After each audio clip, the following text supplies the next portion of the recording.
to what matters. And right now, a basic oil change is just $14.95. Meineke, on with life. Tonight, President Trump's primetime pick, about to reveal his Supreme Court nominee. President Trump and his reality TV roots trying to build suspense, moving his decision to primetime. Have finalists now been summoned to Washington? Our Terry Moran at the Supreme Court. New pushback tonight on the immigration order. The White House press secretary now saying this is not a ban, even though the president and the press secretary used that word themselves. And the acting attorney general fired. The White House saying she betrayed the Department of Justice. The deadly secret raid, the Navy SEAL killed. New questions tonight about the American mission. Did Al-Qaeda know the Americans were coming? The dangerous commute tonight, more than 200 crashes in the Northeast. The storm system affecting millions. And new security revealed tonight ahead of the Super Bowl what they're concerned about. This is ABC World News Tonight with David Muir.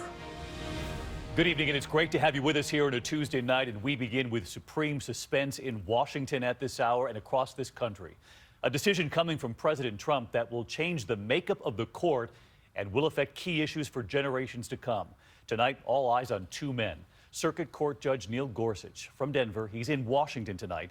Circuit Court Judge Thomas Hardiman from Pittsburgh, the son of a cab driver. He once drove cab himself, also believed to be in the running. The president wants that primetime audience, moving what's typically a daytime announcement to 8 p.m. Eastern. The stakes are enormous, issues including abortion, immigration, voter rights, and the environment, all in the balance. ABC's Terry Moran leads us off from the Supreme Court tonight. At the White House today, President Trump, a born showman, setting the scene for his primetime announcement. We'll be announcing a Supreme Court justice who I think everybody is going to be very, very impressed with. So we'll see you at about 8 o'clock. Sources say the choice has come down to two men, both of whom have reportedly come to Washington tonight, almost like some kind of reality TV show. One of the finalists, Judge Thomas Hardiman, spotted on the road pumping gas. Can I ask about your trip to D.C.? Are you the potential Supreme Court pick? He's a 51-year-old judge on the Federal Appeals Court in Philadelphia. He's got a blue-collar background, first in his family to go to college, Notre Dame, known as a strong law and order judge. Sources tell ABC News Judge Neil Gorsuch arrived in D.C. Monday. He's 49, an appeals court judge in Denver with sterling credentials, Harvard Law, Oxford University, known as a fine writer and a staunch conservative in the mold of Justice Scalia. But Judge Hardiman's gotten a boost from a key player, President Trump's sister, Judge Marianne Trump Berry, Hardiman's colleague on the bench in Philadelphia. But here's the court, a critical issue for Mr. Trump's supporters in the campaign, and he knew it. You have to vote for me anyway. You know why? Supreme Court judges. Supreme Court judges. Whoever wins the prize from the president tonight, with this appointment, the court's delicate balance won't change. President Trump's pick replacing Justice Scalia to form the four-man conservative bloc, squaring off against the four liberals, three of them women, with Justice Anthony Kennedy, 80 years old, the crucial swing vote. You look at Scalia, and you can do that, and you can duplicate that. As far as I'm concerned, it would be absolutely perfect. The court's agenda in the coming years expected to include abortion rights cases, the battle to overturn Roe v. Wade still raging. I am pro-life, and I will be appointing pro-life judges. And cases driven by President Trump's nationalist agenda, like immigration and refugee issues, including the president's controversial executive order, voting rights, especially as the president claims massive electoral fraud, and the scope of presidential powers. And Terry Moran with us live from the court tonight. And Terry, we know there was no action taken on President Obama's pick for Supreme Court for 10 months.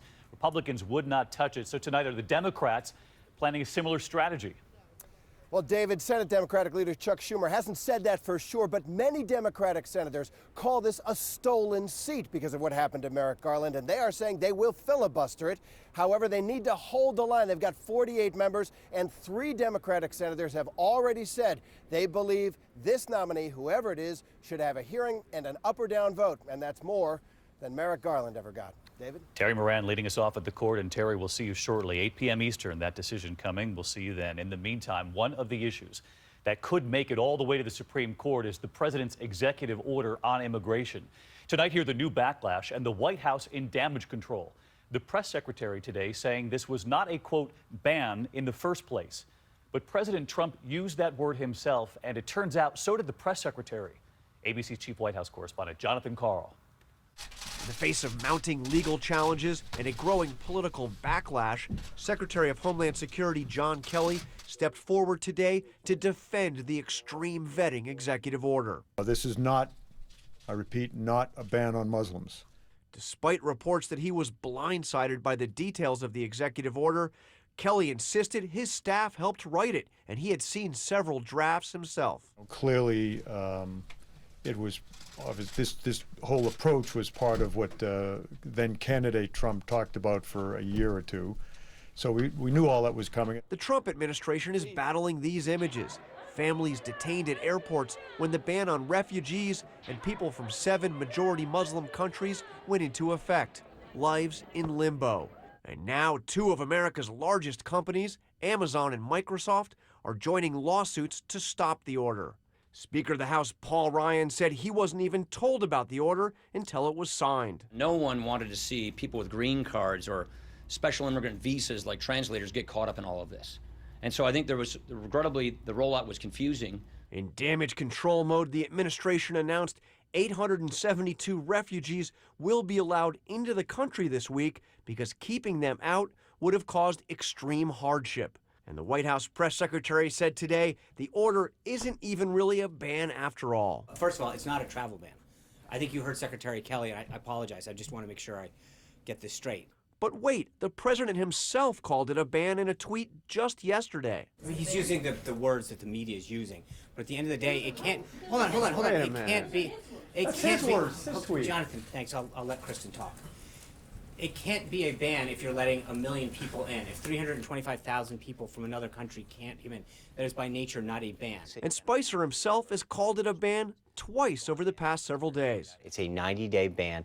The ban deals with 7 countries. And this was the president on Saturday, the day after he signed the executive order. We're going to have a very, very strict ban, and we're going to have extreme vetting. We tried to ask about that today. Sean, I'll see you tonight. The president also said a very strict ban on Saturday. He called it a very strict ban. Was the president wrong?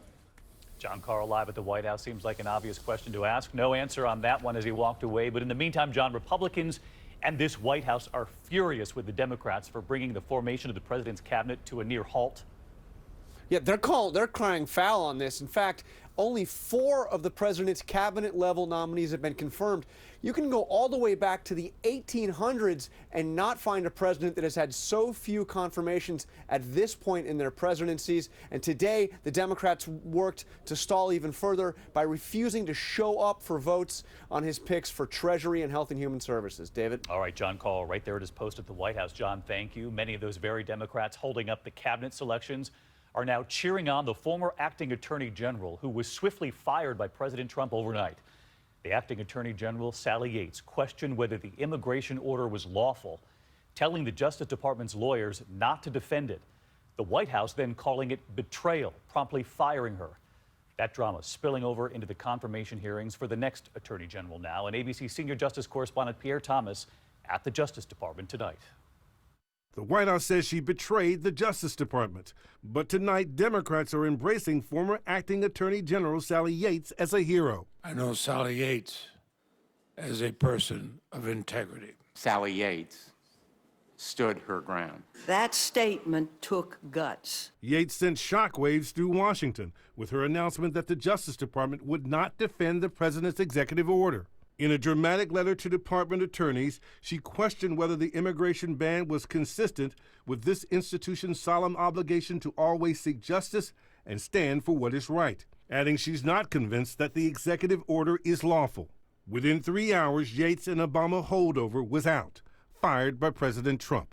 For the attorney general to turn around and say, I'm not going to uphold this lawful executive order, is clearly a dereliction of duty, and she should have been removed, and she was. Yates received the news in a letter hand-delivered to the Justice Department. In a blistering statement, the White House called her weak on borders and very weak on illegal immigration. If you have a legally executed order, and the Attorney General says, I'm not going to execute it, that clearly is a betrayal. Her successor, Dana Bente, another career prosecutor. His first order of business, pledging to enforce the president's executive order. The clash comes as the Trump administration battles to get its Attorney General nominee, Senator Jeff Sessions, confirmed.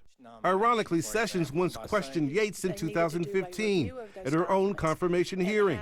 The topic, Justice Department independence. But if the views the president wants to execute are unlawful, should the Attorney General or the Deputy Attorney General say no? Senator, I believe that the Attorney General or the Deputy Attorney General has an obligation to follow the law and the Constitution and to give their independent legal advice to the president. Today, Democrats questioning whether Sessions himself could demonstrate that kind of independence from President Trump. And Pierre Thomas with us live at the Justice Department tonight. And Pierre, the Senate Judiciary Committee was supposed to vote today on Senator Jeff Sessions, the president's pick, of course, for AG. But tonight, the Democrats are blocking that vote. The Democrats did block today's vote using a little-known procedural tactic. Republicans plan to try again tomorrow. One senator is calling his Democratic colleagues idiots and pathetic. Emotions running high, David. Pierre Thomas with us tonight. Pierre, thank you. There is new reporting this evening after a secret U.S. mission in Yemen turned deadly. A Navy SEAL was killed, the Pentagon now revealing his identity. Chief Special Warfare Operator William Ryan Owens from Illinois. He was part of the team raiding an al-Qaeda compound, this combat death, the first of the Trump administration. And tonight the question, did al-Qaeda know the Americans were coming? Here's ABC's Chief Global Affairs Correspondent Martha Raddatz. The raid started going terribly wrong from the beginning. The mission targeting the al-Qaeda operations compound had been in the works for months. But as the team of Navy SEALs, flown in secretly from a U.S. warship, and dozens of partner forces approached the compound, the SEALs were met by withering gunfire. A source familiar with the raid told us today it was clear al-Qaeda knew the Americans were coming. The Pentagon says male and female combatants took up positions with heavy weapons. The intense firefight in close quarters, leaving SEAL William Ryan Owens dead, 3 other Americans wounded. An Osprey was called in to medevac the wounded, but in the darkness and dust, a hard landing left 3 more Americans injured. The Pentagon says at least 14 al-Qaeda fighters were killed, but officials are also assessing reports that the firefight left dead the 8-year-old daughter, her picture posted online, of radical American-born cleric Anwar al-Awlaki, killed in 2011.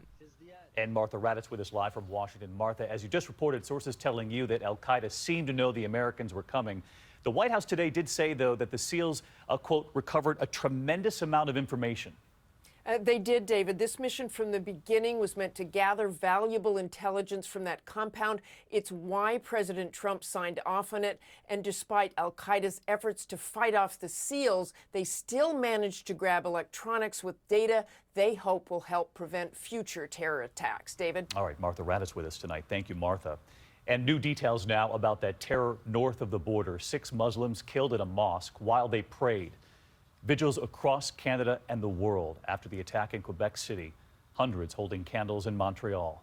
Tonight we're learning more about the suspect and his anti-Muslim posts online. ABC's Gio Benitez is in Quebec City. Tonight, a closer look at the 27-year-old who Canadian police say terrorized a mosque in the middle of evening prayer. Alexander Bissonnette stands accused of killing 6 men, injuring more than a dozen others, shooting them all in the back when he allegedly stormed the mosque and opened fire Sunday night. A Canadian refugee advocacy group says Bissonnette often trolled their page. Vincent Boissonnault knows him from school. They're connected on Facebook. When you were looking at these posts, were you seeing signs of someone who might be anti-immigrant? Anti-immigrant in the broader sense, I guess so. Islamophobic, definitely. I don't think that anything could have foretold that he was going to put his xenophobic ideas into violent action. And tonight we're seeing the faces of the men killed. This man, a professor at the same university where Bissonnette studied anthropology and political science. These 2 teens saw the aftermath. We see people getting stretchered out, and it's we know these people, right? It was hard to hold back tears when we saw them. And David, memorials like this one are popping up all over this neighborhood here in Quebec. Bissonnette will be in court in late February where he could face even more charges, including terrorism. David? Gio Benitez tonight. Gio, thanks. Next this evening, a dangerous commute for over 30 million Americans in the Northeast. An Alberta Clipper moving out of the Great Lakes and into New England. This car landing upside down on a snowy road on New York's Long Island. A fleet of ambulances on I-91 in Connecticut after a 30-vehicle accident. Chief Meteorologist Ginger Z tracking it all for us tonight. Hey, Ginger. Hey there, David. Just an inch or so, just less actually, in New York City of snow and graupel, but a problem on so many roadways. Connecticut State Police saying up to 300 accidents with this clipper coming through. You can see the winter weather advisories still in place for parts of Massachusetts. This really goes through early tomorrow, and it'll be out of New England by late tomorrow. We time it right there for you, taking you to the evening hours of your Wednesday. By that time, it's out of Maine. And that's what it's going to leave behind. 1 to 3, if you're lucky, 3+ inches, but it doesn't take much, as we saw today, David. All right, come on back inside, Ginger. Thanks to you. And there is still much more ahead on World News Tonight this Tuesday. The new security headline tonight involving the Super Bowl. Also, the warning tonight, the senior who had $400,000 stolen. The IRS phone scam hitting every state in the country, and you need to hear the audio after the break. The new heart health study tonight.